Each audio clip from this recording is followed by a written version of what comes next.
Удрете тапани, едноставно немам друго објаснување освен тоа дека е добра и прекрасна песна и таквите песни не смеат да се заборават.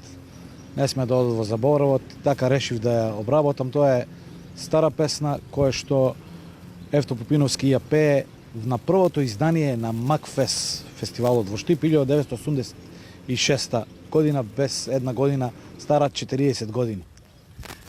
Сега спомнавте Евто Пупиновски, кога настапивте на Звезда Гранда во емисијата Никогаш не е доцна, пеевте песна од Евто Пупиновски. Сега имате ковер од Евто Пупиновски, што значи ова?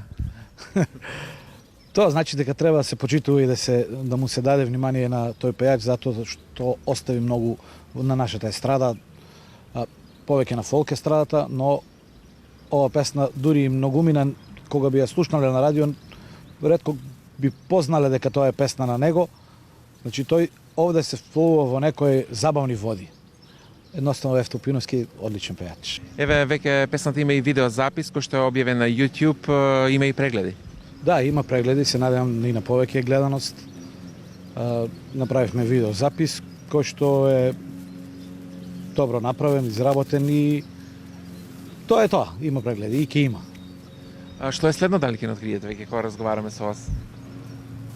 Па да, уште не сум влегол во студио, но во план сме и песната е готова, ќе следува некоја песна, ќе видиме тоа кога ќе се случи, веројатно ова година ќе биде, можеби летото, ќе се работи за една поп балада, поп-рок балада. Тоа ќе биде некоја авторска песна или пак ова? Авторска песна, да. Авторска песна, веќе ги знаеме и авторите, но и комплетните автори, но да не ги откриваме кога ќе дојде време. Удрете тапани, расшири ороне, зори се зоро, утека нема знам, вино пијам, а та судбина, герданот тажни, денови нижа, љубовта престана, кај неја остана.